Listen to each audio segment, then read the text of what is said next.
pushoni një çast nga aktivitetet e shumta dhe dëgjoni një koment për jetën nga Dr. Harold Sala. Nëse dëshiron ta bësh Zotin të qesh. Besoja Zotit veprimet e tua dhe planet e tua do të realizohen.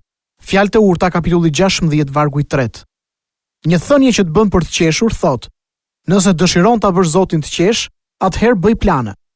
Mos vall mesazhi i vërtet këtu është që të mos provoni asnjëherë të bëni plane? Jo, por kur Perëndia lihet jashtë planit tuaj, plani juaj mund të mos realizohet asnjëherë. Një fjalë e urtë thot kështu: shorti hidhet që në barkun e nënës, por çdo vendim varet nga Zoti. Fjalët e urta kapitulli 16 vargu 33.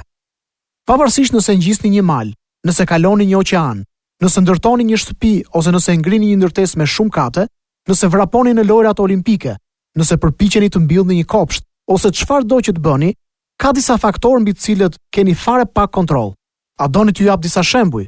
Si për shembull ekonomia, moti, gjendshmëria e mallrave dhe shërbimeve, elektriciteti që mund fik makinerinë, marrëveshjet tregtare dhe bilanci, dhe po ashtu shumë gjëra të tjera.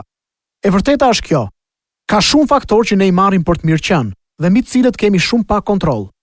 Mos do të thotë kjo se duhet të rrim duar kryq, duke pritur që Perëndia t'i bëjë gjërat të ndodhin? Jo, nëse nuk jeni duke pritur një man të re nga qielli. Perëndia e nderon planifikimin dhe punën e bërë, por ajo që e bën Perëndin të qesh është hamendësimi që burrat dhe gratë shpesh kanë, që e injorojnë atë plotësisht. Merrni si shembull mbretin Nebukadnesar në Babiloni, një nga njerëzit më të fuqishëm që ka jetuar ndonjëherë, i cili ishte druajtja dhe frika e mbar tokës. Ai është personi për cilin Danieli flet, zemra e cilit ishte e mbushur me krenari. Dhe në fund Perëndia tha: mjaft. Ai e humbi arsyen dhe hëngri bar si qet, dhe trupi i tij u lag nga vesa e qiellit, derisa pranoi që Perëndia shumë i lartë sundon mbi mbretërinë e njerëzve dhe mbi të vendos atë që do. E gjejmë këtë tek Danieli kapitulli 5 vargu 21. Një brez më parë, shpesh të krishterët i firmosin letrat e tyre duke përdorur dy fjalë latine: Deo volente, që do të thotë në dasht Perëndia. Ata e pranuan që Perëndia, jo rastësia apo fati, është arbitri kryesor dhe i vetmi i asaj që na ndodh në jetë. Supozimi është një mëkat që Perëndia nuk e duron. Dëshiron ta bësh Zotin të qesh? Atëherë bëj plane dhe lëre jashtë planeve. Me sa duket, ky nuk është thjesht një problem me cilin po përballemi ne që jetojmë në shekullin e 21. Është një problem i vjetër. Jakobi, gjysmëvllai i Jezusit, shkroi pikërisht rreth kësaj situate kur shkroi letrën që mbante emrin e tij, që rastësisht është libri i parë i shkruar në Dhjetën e Re. Ai u shkroi hebrejve të krishterë, mbase tregtarëve, dhe ju tha: "E jani tani ju që thoni, sot ose nesër do të shkojmë në atë qytet, dhe do të rrim atje një vit, dhe do të tregtojmë dhe do të fitojmë.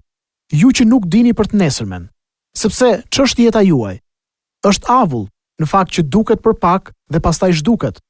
Në vend që të thoni në dash Zoti dhe në paçim jetë, ne do të bëjmë këtë ose atë gjë. Por tani mburreni me fodullokun tuaj. Çdo mburrje e tillë është e keqe." E gjejmë këtë te letra e Jakobit, kapitulli 4, vargjet 13 deri në 16. Më qartë se kaq nuk mund të jetë, miqtë e mi. Hamendësimi ishte mëkati që Jezusi dënoi kur tregoi historinë e tregtarit që u mburr. Unë do ta prish hambarin dhe do të ndërtoj një më të madh. Jezusi e përshkroi si një të marrë një njeri të tillë, duke përdorur kështu një fjalë të fuqishme. Një fjalë të fundit për ta mbyllur. Ekziston një pikë thelbësore për një çështje që duket disi pa kuptim. Kur ju bëni plane që mendoni se janë brenda kufive dhe qëllimit dhe vullnetit të Perëndis, dhe ju i kërkoni atij t'i drejtojë dhe t'i bekojë përpjekjet tuaja, atëherë ju mund besoni që ai do t'ju jap më të mirën e tij. Siç thuhet edhe tek fjalët e urta 16:3. Besoja Zotit veprimet e tua dhe planet e tua do të realizohen. Më pas, jemi ne që do të qeshim me gëzim.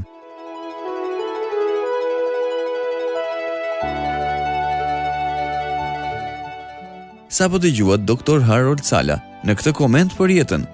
Për më shumë informacion për këtë program, vizitoni radioviz7.net. Do dëshironim shumë të na shkruanit në info@radioviz7.net.